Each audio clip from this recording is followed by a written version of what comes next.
phobia in others. My guest today is the most senior bishop of the Church of England, His Grace, the Most Reverend and Right Honourable Lord Archbishop of Canterbury, Justin Welby. Thanks for coming on One on One. Thank you, Mr. Stover. Let me also say welcome to Nigeria. But you've been here so many times, haven't you? I've been here more times than I can count. I think I gave up when I reached about 70, counting how many times I've been here, since 40 years. All right. So what has been the experience like? Well, it's been very varied because for the first many years, I was not ordained. I was not a clergyman. I was working in the oil industry. So I was coming for different reasons, project development, project management.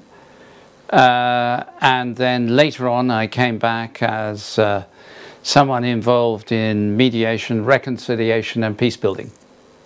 So you have been familiar with so many issues in Nigeria. Familiar, I think the first lesson I learned about Nigeria was when you arrive, you know nothing. After a year or two, you think you're beginning to understand. And after 40 years, you know that you know less than nothing. It just familiar, nobody's familiar apart from Nigerians. All right. But you've also been involved in peacemaking, fence mending? Been involved in peace building and fence mending, as you put it, around the world, including in Nigeria over many years, yes. But the world today is facing so many challenges that demand peace building, as you say. Why the interest, particularly in this part of the world? Well, for me, the interest, it's partly that sense of the call of God, of vocation. In the providence of God, I found myself working in Africa a lot. And the Anglican Communion, of which I'm what they call the focus of unity, is largely sub-Saharan African. It's at least half or more of the communion. And so I find myself coming to Africa a lot. As I say, I've been coming to Nigeria for 40 years, to Kenya for 45. They're places that have gripped my heart. Well, you talk of unity, the place of the church in unity. Would you say attitudes are changing these days? The feelings about how the church religion generally can unite peoples? I think it's changing in different ways in different parts of the world. It's difficult to give a single view. For many years, people have said the church has been a cause of disunity, of conflict in some ways.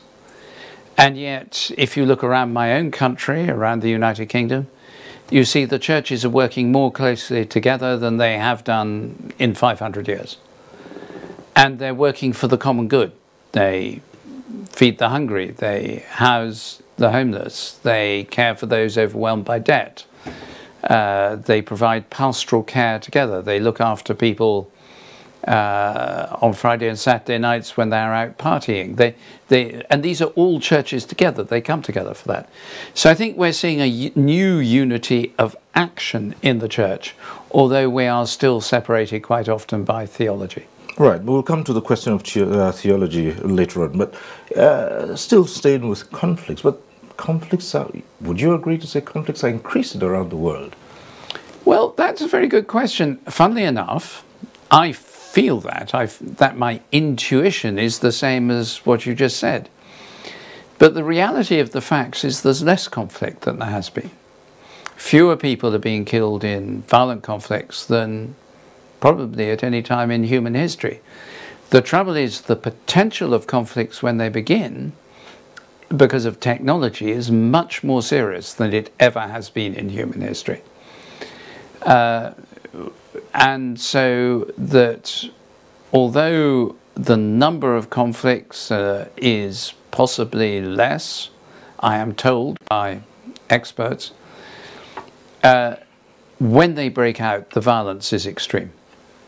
Has technology eroded the power of religion or the church, for instance? I mean, take Christianity, for instance, and what it says about how man got to earth. But science has made so much progress that people sometimes question. Yes, people question Christian things. But let me be clear, the most powerful event in the whole of the history of the cosmos, never mind even just human history, is the resurrection of Jesus Christ from the dead. And while that event is there, while we know that that is true, which we do, that Jesus died and rose from the dead in the power of God, as Christians we believe nothing can overcome that.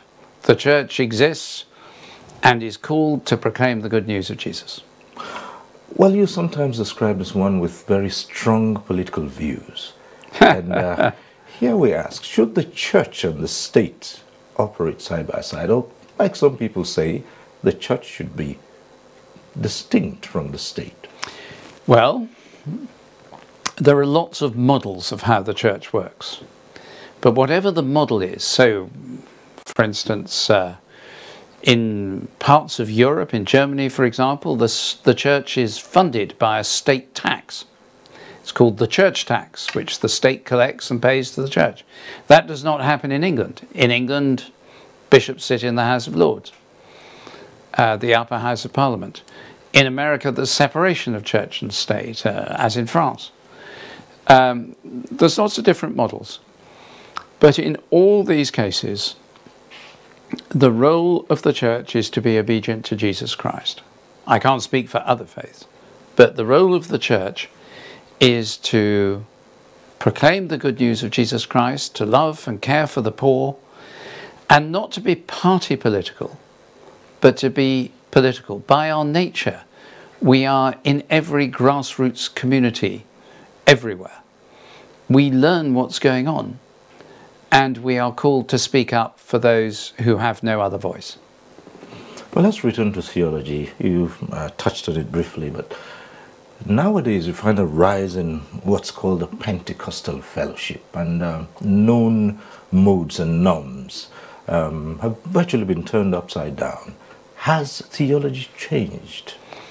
Theology is, at its best, interaction with God, relationship with God, and expressing that in ways that people can understand. The Greek Orthodox Church says a theologian is someone who prays. And I think that theology has not changed, no. But people rediscover the immense depths and riches of God in different ways, and are thrilled and caught up with the life of God, and in worship and in service to other people. Now, sometimes they get it wrong. In fact, most people get something wrong at some point in their theology.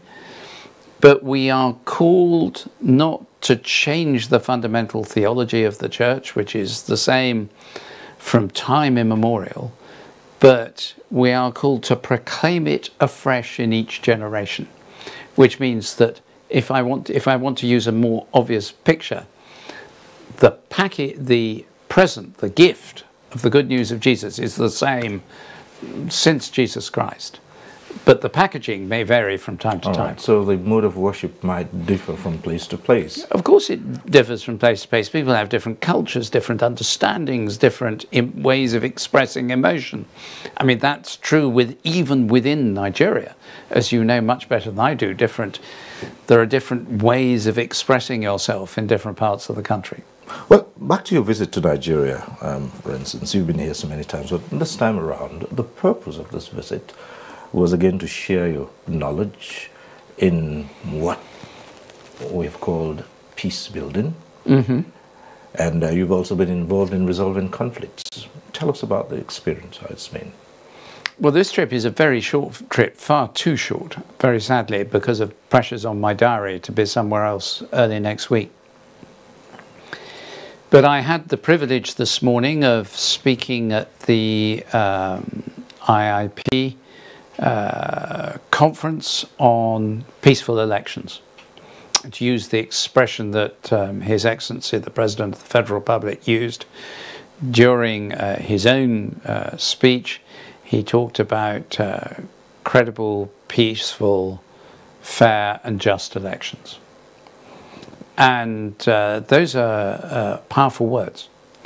And I had the great privilege of being invited to speak to a wonderful group of extraordinary leaders, including past heads of state and others, on the question of the morality of politics, if you like. Some people tend to think that you can't speak of morality in politics because there's always something out there in politics. In fact, they describe politics as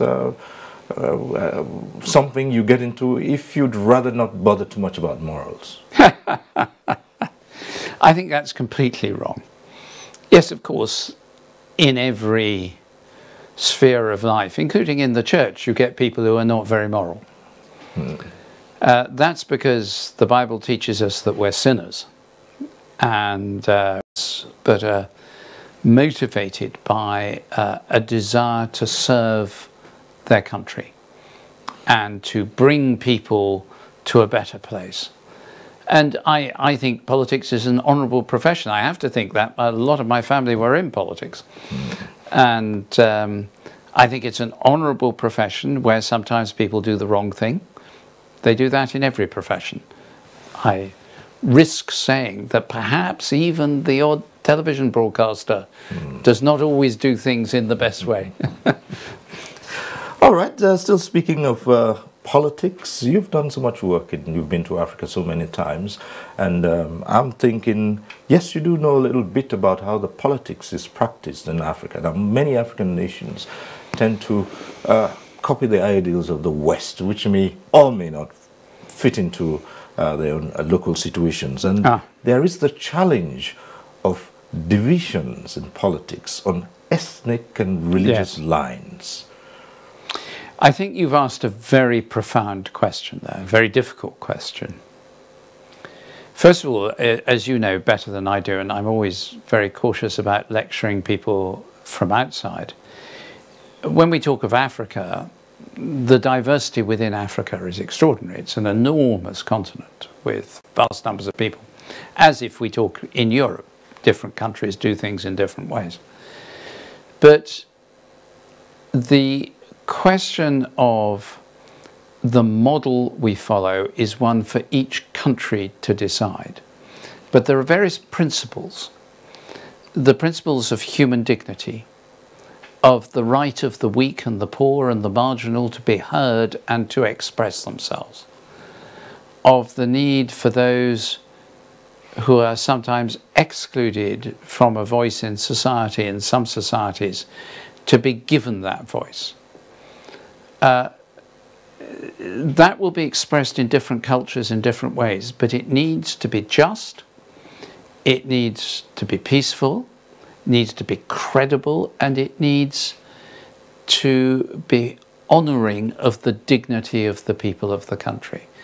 Now, people sometimes use the excuse and say, well, this is a Western model, so we're not going to follow it, when what they mean is, I want to be in power forever. Those are two very different questions. Yes, every country must find its own right model. If you look across Europe, you'll find different models of politics in different countries, of political government. But the common features they seek for are features around human dignity and the common good. Right. Is politics necessarily conflictual? Because people say you must have these conflicts in politics. That's a good question. I think it probably is, because I've sometimes defined elections as civil war carried on by other means, by peaceful means. They should be peaceful. How do people who have ideas, who have a vision for their country, how do they reach a place where they can begin to exercise the power that is necessary to put that vision into action? Let's assume they're a good person with a good vision of the common good, of serving their country. How do they do it in a way that they get to a place where they can make a difference?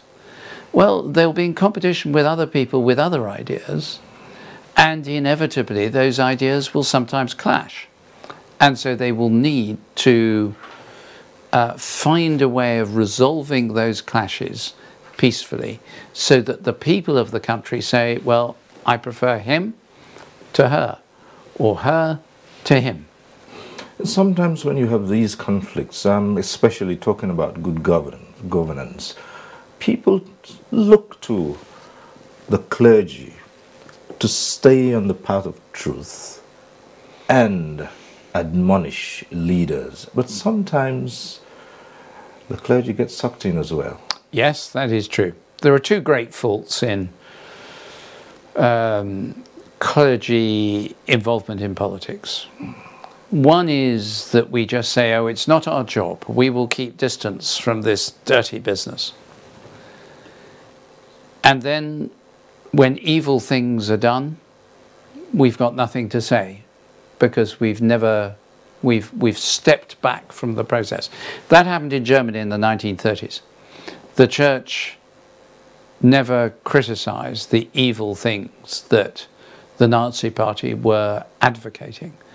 And as a result, when the Nazis were in government, the church found itself powerless.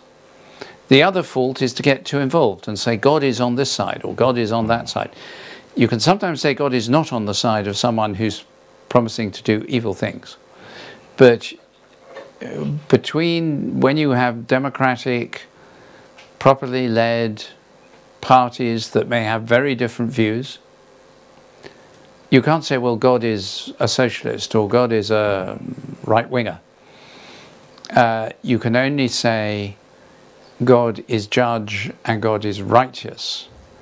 And then you call people to seek righteousness and justice. The prophet Amos in the Old Testament says beautifully, let justice flow down like rivers and righteousness like an ever-flowing stream. That is what the church needs to be saying. All right. In the world today, we've seen a steady rise in religious extremism threatening nations and communities. What's the role of the church in helping to change this narrative? You've made a very powerful point. The church has a role, a very important role, but so do other faiths, other faith leaders. When you look around the world, in Hinduism, in Judaism, every global faith has suffered from a very small minority who've got caught up in extremism. There must be not only religious but sociological and economic reasons for this. There's a whole complex of reasons which I've not studied sufficiently. But we see it in every faith.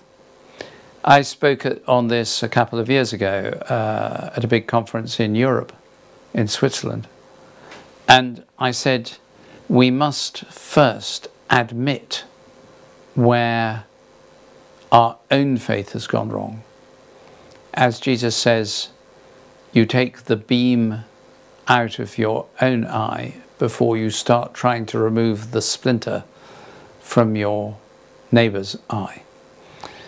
And we must first of all say we've been wrong in such and such an area, but then in every faith the religious leaders must take responsibility. Our temptation, you know, is when there's an extremist act from people of our own faith. Let's go back 20 years, a place called Srebrenica in the Balkans. So-called Christian militia killed 7,000 Muslims there. Terrible massacre, the worst massacre in Europe since 1945. And it's easy to say, well, they're not real Christians. But actually we need to say what they did is deeply evil, but what is it within ourselves, within our own faith, that made them think it was the right thing to do? And we have to address that. And every faith has to address the areas in its own faith where people have gone wrong. You think there's enough harmony among leaders of the various faiths as to address this malaise? I think more are doing so. I think we've got a long way to go. I find increasing numbers of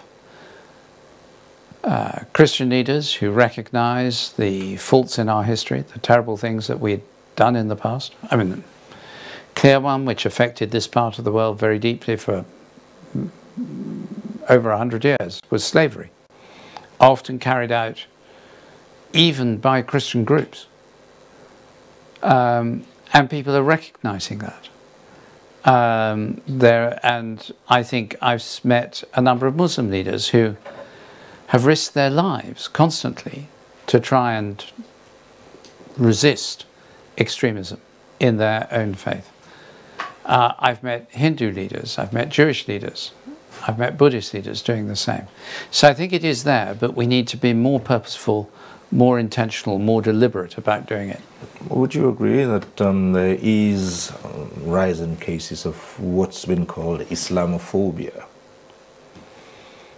There's also been rising cases of Christianophobia and anti-Semitism. We've had a lot of talk about that in this last few months in the United Kingdom. And yes, but that springs from people's fear of that which they do not understand, of the other. And it applies to all minorities. I've found myself having to cancel visits to particular parts of the world because to go there would so annoy the local majority against the Christians that if I went, more Christians would be killed. That's happened to me quite recently.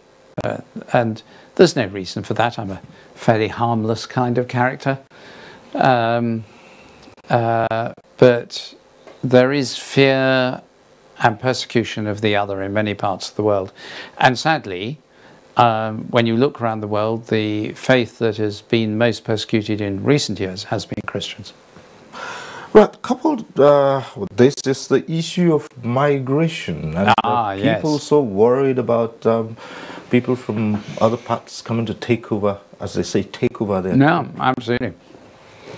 The interesting thing, of course, I was doing some studying on this earlier this year and last year.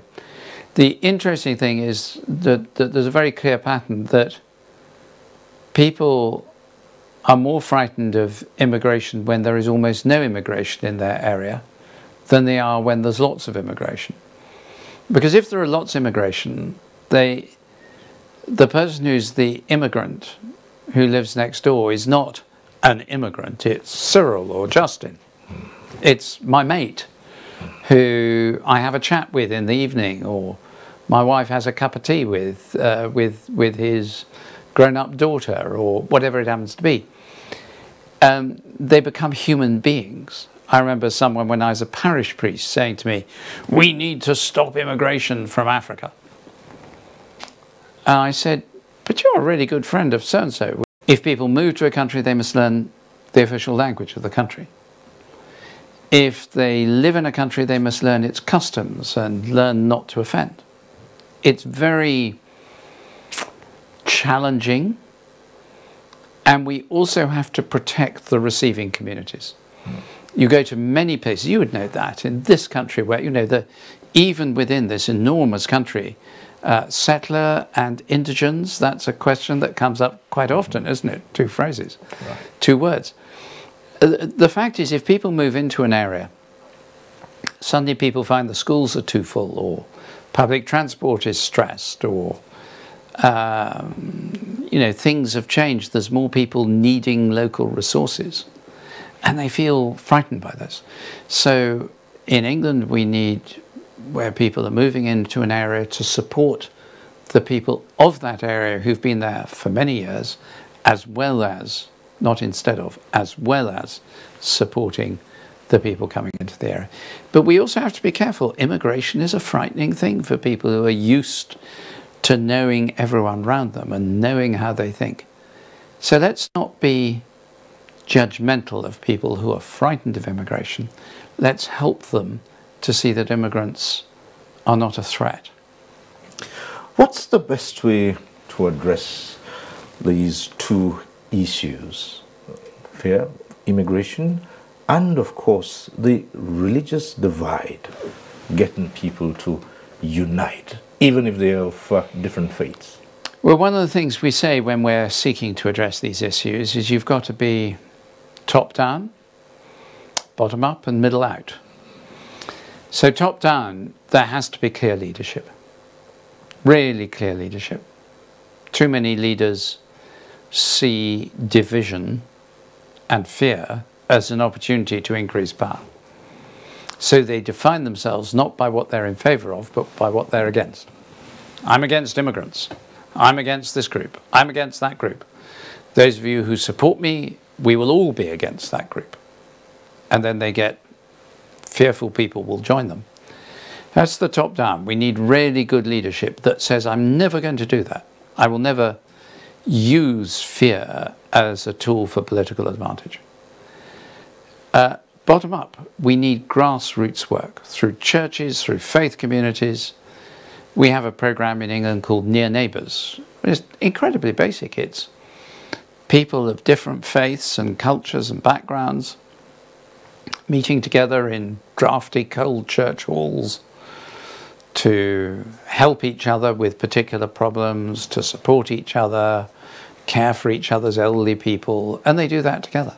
And they discover that they belong to each other. And middle out, we need the infrastructure of society needs to be designed to reduce fear, never to increase it. You look at some areas, Northern Ireland, in the United Kingdom, where for many generations the schooling has been segregated. And you will meet people of 12, 13, 14 years of age who all through school have never met someone of the other community because the schools are segregated. Used to be true in the southern states of the United States of America between black and white. So if you've never met someone, all you hear is the stories and fear increases. Middle out involves changing the infrastructure, the way we work, so that we work together. You've been a regular visitor to Nigeria. Have you had any cause to worry that this country was on the brink of a permanent disintegration along religious lines? There's been moments of worry. But as I say, the longer I've gone on here, the less I understand. Or at least the more I know that I don't understand. If you like, I move from unconscious ignorance to conscious ignorance. And the more I go on here, I realise that Nigeria does sometimes walk very close to the edge and look over the edge. Sometimes they even seem to step over the edge but not fall. Don't know how they do that. And then they come back. So I'm less fearful than I was in the past. Because I think within this country there is such an enormous talent and capacity that somehow it brings the situation back. But it can be very, very dangerous and very difficult. And I think Nigerians are aware, because of their painful, awful experience between 1967 and 1970, the Civil War. They know the cost of war. Many older people know the cost of war.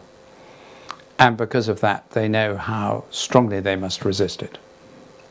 Well, it's said that you enjoy some form of cordial relationship with the current president of Nigeria, President Buhari.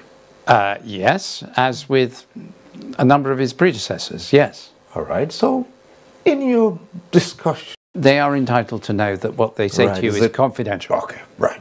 Well, as a priest, it's confidential. But it's confidential. Could this be because politicians often change their minds? Yes. I hope that I would never not say something because I liked the person I was talking to. I hope I would always be transparent.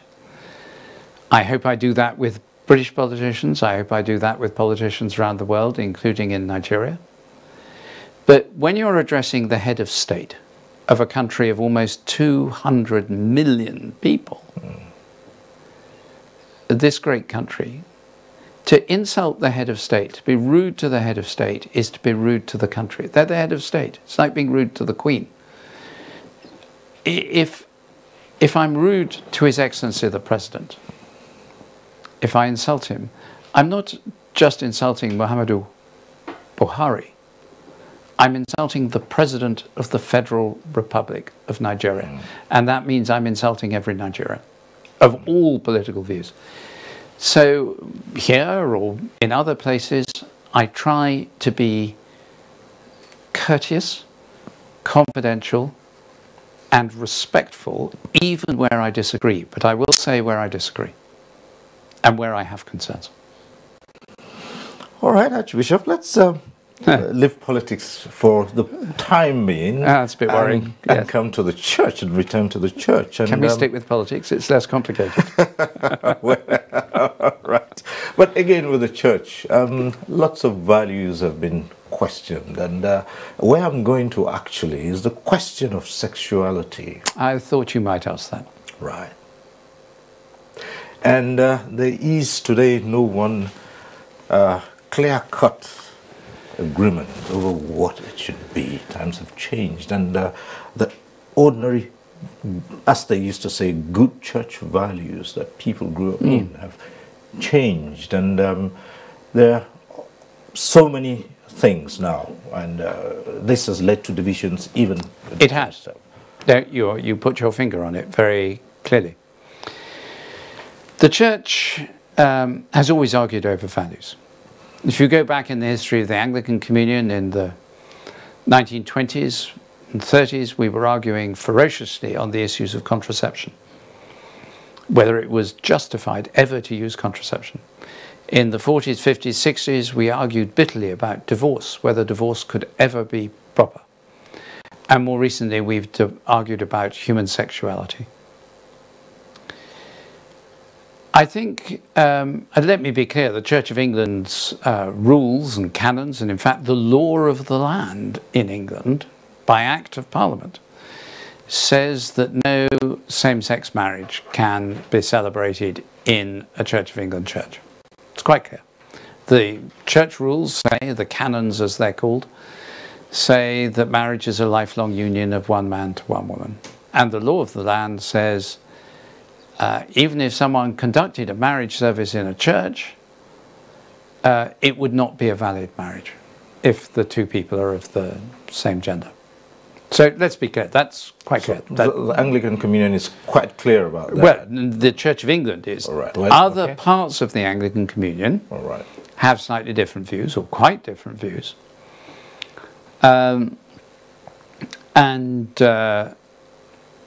We really struggle with that, in common with every other major denomination, global denomination. The culture in many parts of the global north has changed so dramatically over sexuality.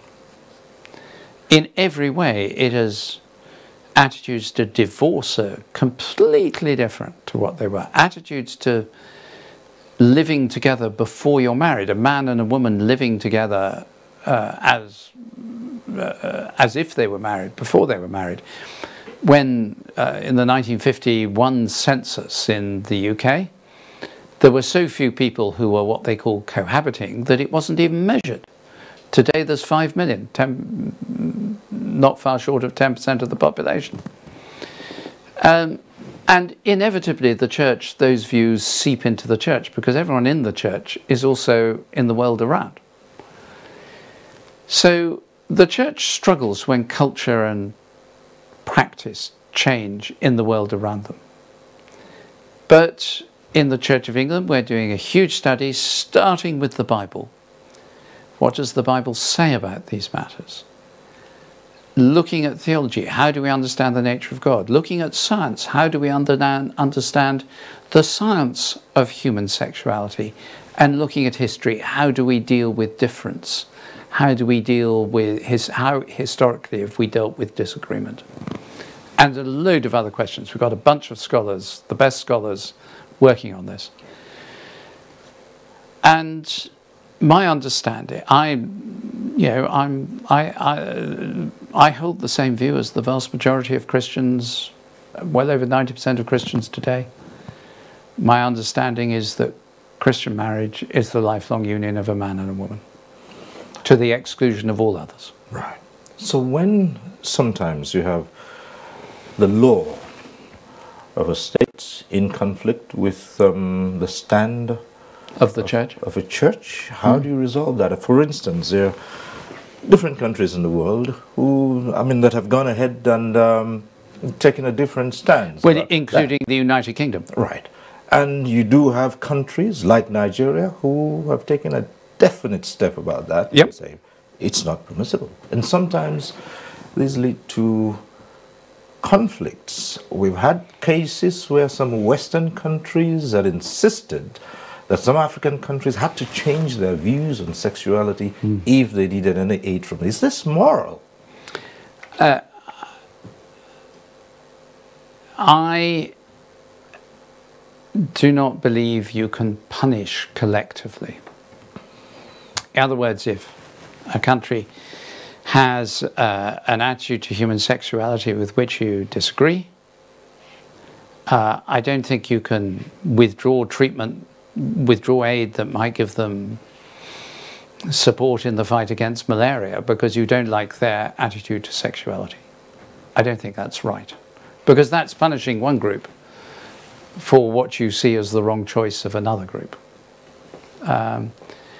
I do think that in these discussions, the biggest struggle is not to hate one another.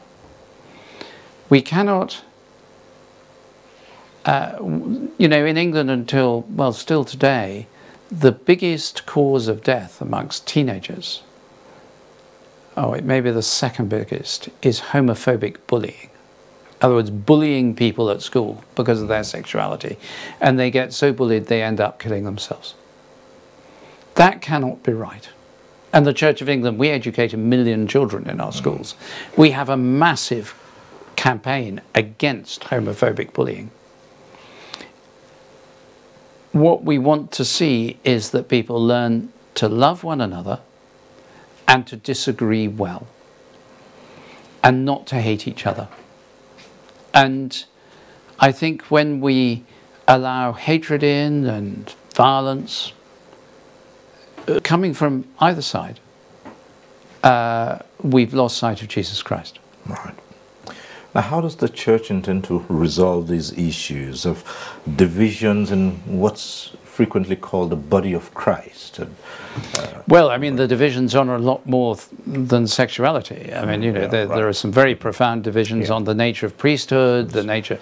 Can women be priests and bishops? That's part of it as well. That's a very big one. We have, I think it's 16 or 17 women bishops now, having started in 2014. And many churches, Roman Catholic Church, would say that's completely wrong. Well, first of all, we start with Jesus. Everything starts with Jesus and the Bible, and learning to love one another and saying, yes, I disagree with you profoundly, but look over there, there's a man there who's got no home. There's a family there who's got no food. There's a child there who, if we don't support them, will die of malaria. Of course, you and I disagree profoundly, but let's go and help them and go on talking about our disagreement. That's how the church makes progress towards unity.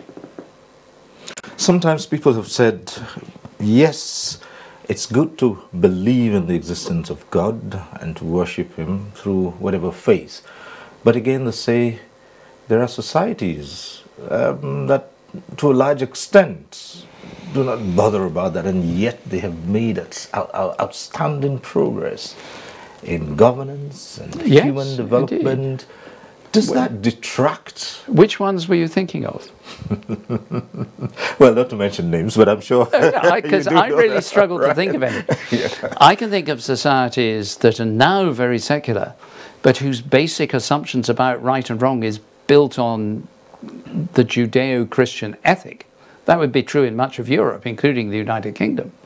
I can think of societies that are distinctly atheist, like North Korea, where I don't think one would say they'd made a huge success of it.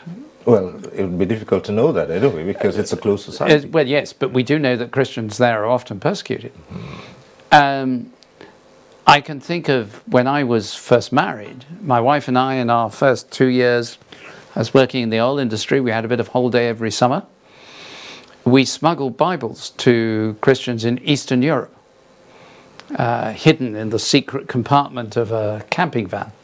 1,000 Bibles each year. And we smuggled them to church groups who were forbidden to have the Bible. Why? Because they were Christians. So, first of all, I question the premise of your argument. Secondly, I think I would want to say that even if you're right, the question of the truth of Christian faith and other faiths is a question of fundamental truth. Christians believe the human being is created by God, to know God, to love God, and to be with God forever in worship with God. And the life and the death and the resurrection of Jesus and his ascension and the sending of the Spirit is to bring the life of Christ into the world, the light of Christ. Well, you don't get away from that by saying, I don't believe in it. You may as well say, I don't believe the world is round. I was talking to a politician not long ago who said, well, you have to understand, Archbishop, British politician, he said, you have to understand I'm an atheist. And I said, I understand that. You've said it publicly on a number of occasions, but God is not an atheist. You may not believe in him, but he believes in you. We Christians seek to proclaim truth, and they must live in a way that demonstrates the truth they proclaim. Our great weakness is not a lack of faith. It's that we don't live out that faith. Gandhi once was asked, what did he think of Christian society? And he said, it would be wonderful if it existed. Well, what's the key here in human relations, no matter what faith here, could be Christians, Muslims, Buddhists, what's the key in interpersonal relations, humanity, what you look at when you speak? The human being, this marvelous, extraordinary, wonderful thing, which is the human being, where there are over 7 billion of us in the world and no 2 of them are identical. Even identical twins aren't totally identical in their behavior, in their attitudes, in their thoughts. And so when you're dealing with people who disagree very profoundly, when I'm doing well, and I have my good days and my bad days, when I'm dealing with them, I remember I'm talking to this miracle, which is called a human being, who is loved by God, even if they don't know it. Even if they don't want to know it, they are loved by God. And I try and see in that the reason to love them. Do you remember there was a wedding in England a bit earlier this year? Prince Harry and yes, I do. the Duke and Duchess of Sussex, as they now are. I had the privilege of being involved. Was it televised yet? Was it on the TV? Mm-hmm. It was. Mm-hmm. Do you remember the preacher? Yes.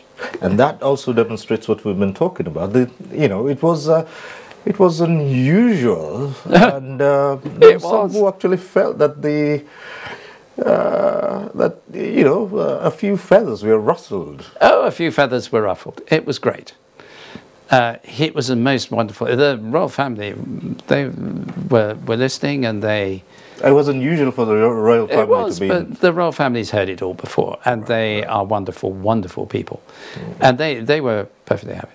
But the extraordinary thing about that sermon, it was about love, and how love is experienced and comes from Jesus Christ. It was heard by 1.5 billion people around the world. People in pubs in South London and in Glasgow and other places who'd never gone to church. I happen to know 2 stories of people who turned around at the end of that sermon and said, if that's what it's about, I want to know this Jesus. And yeah, that's where you start. You start with the person of Jesus and the love he gives us for one another. When Christians love, the world changes. But what a tragedy that we forget that. Love is the key here. Love is the key. And love because the people we are engaging with are made by Jesus Christ. What did Jesus do when he was being hammered to the cross? He said, Father, forgive them, for they know not what they do. What love is that? tough, isn't it? The principle of turning the other cheek. You could I do was that thinking this in yesterday. today's world? I had a week where there were a number of difficult things that happened.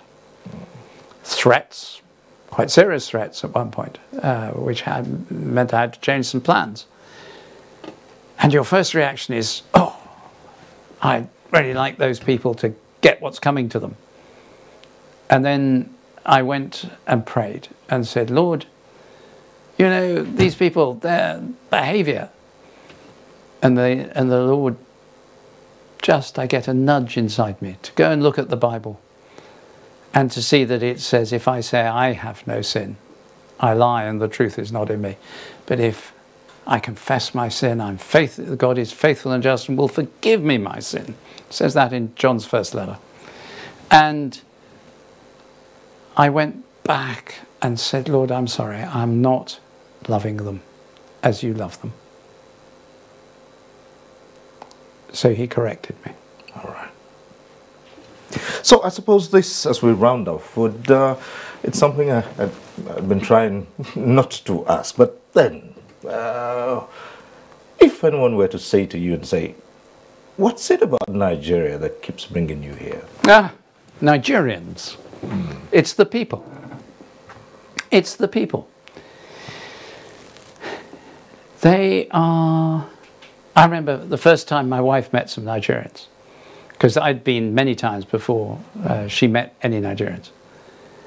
And a bunch of Nigerians came to a meal with us, and the noise level was incredible. My wife was in the kitchen, she said, I was helping her, we were moving food in and out and feeding people. She said, are they going to get into a fight? I said, no, this is just Nigerian. They're full of passion. I just come back with my ears ringing and my heart on fire. That's the expression. Well, the Most Reverend and Right Honourable Lord Archbishop of Canterbury, Justin Welby, it's been interesting talking to you, and I'm looking forward to this opportunity again. Thank you so much. And, it's very nice of you. Would like to say thank you for coming. I appreciate the opportunity to be with you. Thank you so much. Thank you very much. Well, that's our program. Next week, we'll reach you again on One-on-One. I am Cyril Stover. Bye for now.